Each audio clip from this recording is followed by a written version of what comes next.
What's going on, everybody? Mortem here, this time bringing you part 2 of our series about the story of Divinity Original Sin. So, last episode we left off by finding the main lead in Seal about who murdered Counselor Jake, and we need to go follow up on that. However, first things first, before we jump into anything, if you're interested in joining the channel as a member and supporting all of this content, you can. For $1, you guys get some cool, decent little perks, and I get $1, which really helps the channel grow. So if you'd consider doing that, I'd appreciate it. Moving forward, before we actually get back to the actual story that we're going through, something I didn't mention in last episode because I wanted to start talking about it during this episode, is that in addition to the quest plot lines, there is a bit of a side storyline. Now, in the last episode, we mentioned the End of Time, and we went there and we met Zixzax and the Weaver of Time, and basically found out that we, our partner and I, as Source Hunters, are absent from the Tapestry of Time for whatever reason.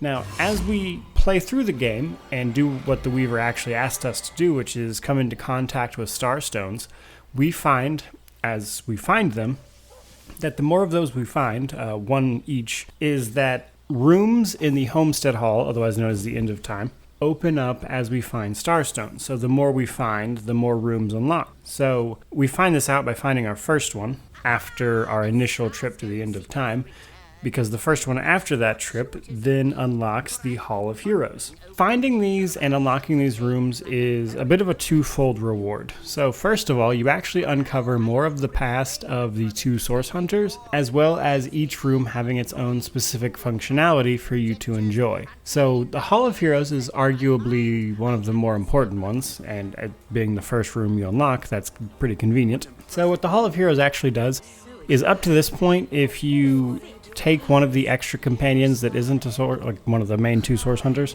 like Jahan or Wolgraf or somebody, and you dismiss them from your party, they actually just go back to wherever you found them originally. However, once you have the Hall of Heroes unlocked, instead of going back to their original point, they just get teleported to the Hall of Heroes, which makes them super easy to recruit because they're all in like a little lined up position. Now, when we first unlock this particular room, we run into a sort of Sprigany looking type woman named Astarte, which we know by hovering over her. Now, she makes some vague allusions to knowing who we are, and that somehow we deceived her in some way and then left. So this is important later. It's intentionally vague at the moment, but this meeting is important, which is why I wanted to mention it. Now, up to this point of the story, we do have the ability to find one more Starstone and unlock the second room. I forget the actual name. I think it's like Inner Sanctum or something is the name of the second room. But basically, it is a bedroom of sorts where our two Source Hunters, it would seem, used to stay at one point in time. And moreover, this particular room actually has a magic mirror in it, which, if you're familiar with Original Sin 2 at all, allows you to respec and redo your character's cosmetic options. So that is something that was in Original Sin as well.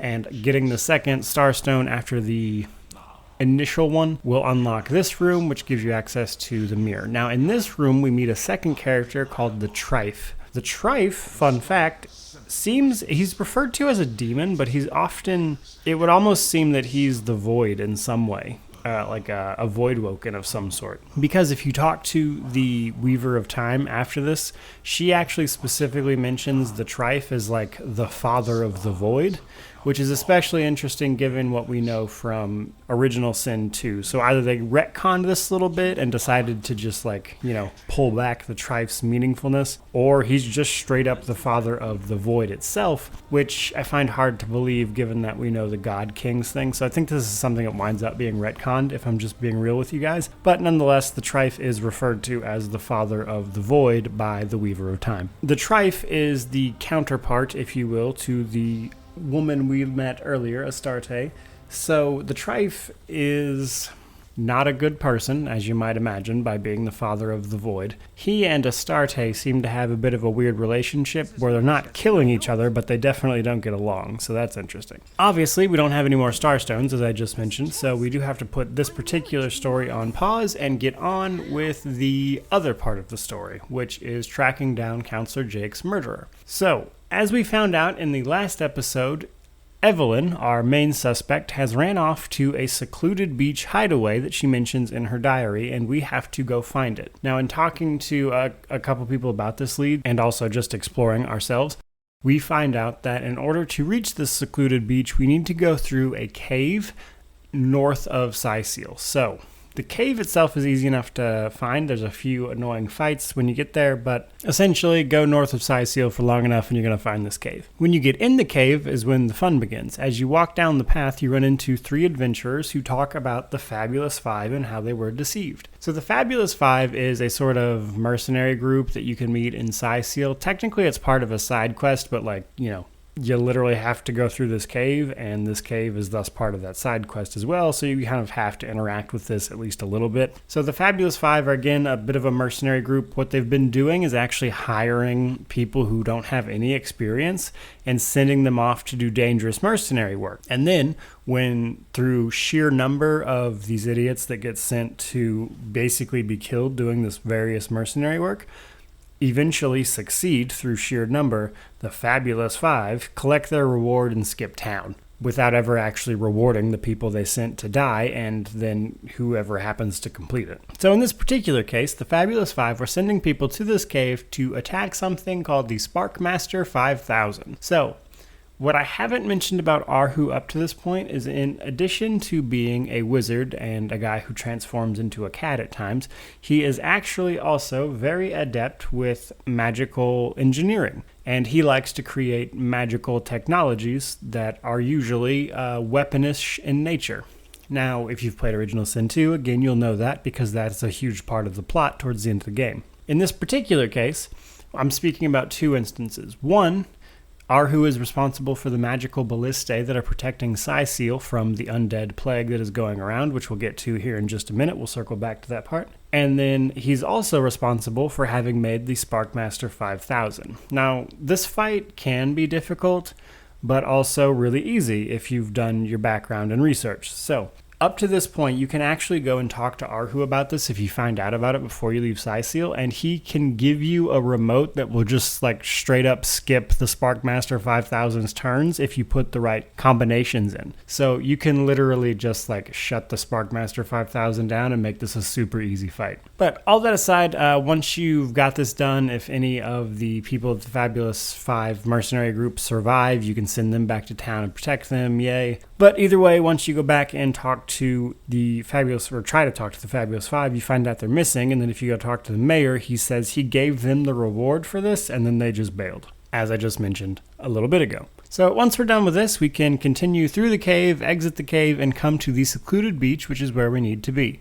Now, in order to get to the part of the beach where we need to use the reveal spell we found in Evelyn's house to reveal the hidden lair she's been hiding in, we need to make our way, of course, down the beach. Now, there are 2 fights in particular to look out here. There are a couple side quest things going on, but again, I'm not really covering a lot of that in depth. There is one I do have to mention. There's a guy called Dietmar, something like that. He is part of a side quest, and technically, if you talk to him, he does say he is here protecting Evelyn's hideaway. However, you can completely skip this fight. I only mention it because he specifically says he's guarding Evelyn's hideaway, but despite that, you can totally just walk around this whole group of people and not engage them at all. Second of all, we have the sunbather near where we actually need to use the reveal spell. Now, there is a guy just kind of sunbathing over here near where we need to use the reveal spell at. This is probably one of the funniest boss fights in the game. I really enjoy it. So if you talk to this guy, he openly admits to being a sorcerer, which, we're source hunters, weird thing to admit. You can either talk to him and engage combat directly, you can hit him and engage combat. If you use the reveal spell for Evelyn's hideaway, he attacks you again. So basically, this is a boss fight, and there's just you're not going to get around this guy. You're going to have to fight him. However, he's actually really funny because he's in his boxers. He turns invisible, summons a bunch of sand golem type things, but he's not a super hard guy. The main thing is when he's invisible, if you use an AoE spell to reveal him and focus on him and kill him, all of his golems will die. That's really the best tactic. Also, if you're careful, you can drop something heavy on him or sneak up on him while he's before you start engaging and talking to him, and just kill him outright if you know there's a fight coming. But if it's your first time running into him, obviously it's going to be a little difficult. Now, once this guy who is guarding our entrance is dead, we can use our reveal spell to, of course, reveal the entrance to Evelyn's hideaway, and then, of course, enter. From here, we enter into the hideaway, and the first thing we run into is a guard with basically no health, who's clearly in a weakened state, who tries to alert everyone else, but you killed that person. And then she will usually have the key to the door, and by usually I mean she should, unless the game glitches. She'll have the key to the door up ahead. Now, once you walk up towards that door, you'll find 4 orcs, well, typically 4, depending on the difficulty you're on, who are banging on that door and asking to be let in, and ultimately being ignored by the cultists inside. Now, the orcs, once you go up and talk to them, you can actually convince them to just leave through charm and stuff if you have the stats to pass that check. Otherwise, you have to fight these orcs and kill them, open the door into the next room, which is actually filled with weakened cultists. However, you can, if you are careful, just walk through this room without disturbing any of them, which your source hunters will actually mention in their little dialogue out loud. They'll say that these people seem super distracted with what they're doing, and if you just cut right, you can totally skip all of this, which I recommend because there's a ton of them. It's ridiculous. And then once we get out of that room and go down the stairs, we come to the woman we saw on the beach when we first arrived in Sicil, known as the Conduit, speaking to Evelyn. Now, this conversation right here between us, Evelyn, and the Conduit is a very revealing conversation. We learn a ton of stuff from this. So the gist of it is, Evelyn did not kill Jake. She only stole his body and is trying to resurrect him to learn what it is that the Conduit entrusted Counselor Jake with. Because we also learned that Counselor Jake is actually working for the Conduit. And the Conduit is basically a prophet for a new religious order known as the Immaculates. Now, up to this point of the game, we do not know what the Immaculates are actually trying to do, so I'm obviously not going to reveal that here. But we learn all of that from this conversation. And in addition to that, we also find out that the Conduit is absolutely not happy with Evelyn because Evelyn again stole Jake's body to have him resurrected to find out what he knows. Now the Conduit obviously just tells Evelyn to kill us all because Evelyn ultimately created this mess by absconding with Jake's body and resurrecting him, and thus drawing your attention here, which the Conduit absolutely did not want. Now from here, we actually have to fight Evelyn. Now on the first round of this combat, she will summon several guards. This is probably the first challenging fight of the game, I would say, typically. So she will summon 2 fiery dogs in addition to her guards, and those dogs actually explode when they die. So if you focus on them when all of the enemies are still grouped up, you can actually do a ton of damage to everyone by getting those ram things to explode near everyone, enemy-wise. So that can be a good strategy. But regardless, once Evelyn lies dead and you can carry on, you can actually talk to Counselor Jake because Evelyn successfully resurrected him. And now he has become Zombie Jake, which is of course a reference to the Zombie Jake in Divine Divinity as well as Divinity 2. Now, because of how far away Sicil actually is from the Dukedom of Ferrell where Divine Divinity takes place, as well as some of Divinity 2, you can't definitively say that this is the Zombie Jake from those games, or if it's just a reference. So, hard to say if this is literally the guy, because timeline-wise, this is 1,200 years before either of those games, so it's possible, somewhere in his zombie life, he just moved over to those lands. So this might literally be that Zombie Jake, but we're not 100% sure on that. Now, a cool thing you learn from this conversation is basically what happened the night of Counselor Jake's murder. So it turns out that Counselor Jake is actually also working for the Conduit because of his obsession with the Starstones that we're trying to find for the Weaver of Time. He collects them, and as it turns out, they can be transformed into something called a Bloodstone. Now, the Bloodstones are made basically by killing tons of people, which again we learned from this little interaction here, and that they have incredibly potent healing powers after this is done. Now, we don't know why they're being made or anything like that, but we know that the Immaculates are trying to make Starstones into Bloodstones, and that for whatever reason it seems nefarious and it involves tons of sorcerers, which is why it's of interest to us source hunters. So from here, Counselor Jake goes on to detail exactly what happened with his murder. That basically the Conduit asked Counselor Jake to accompany him, or her rather, to the inn, the King Crab Inn, where Counselor Jake died. Now, the Conduit, a woman otherwise known as Leandra, by the way, which again we learned from this conversation, meets with a hooded figure at the King Crab Inn. And he basically describes his experience guarding this person. And for whatever reason, that meeting turns sour. Leandra rushes out of this room and basically tells Counselor Jake to kill the man on the ground inside, which Counselor Jake goes to do. And in his attempt to do this, to kill that person laying on the ground, he is then murdered by Leandra's twin sister, Ikara. We learned this directly from Counselor Jake himself. The person who actually murdered Counselor Jake was none of our suspects. It was Leandra's sister, Ikara, otherwise known as the White Witch. Now, at first, it might sound like, a pretty terrible thing that this White Witch, who's supposedly a good person, totally murdered Counselor Jake, but then remember the context of this conversation. Counselor Jake is totally admitting to being a cultist and was literally in the act of trying to murder someone.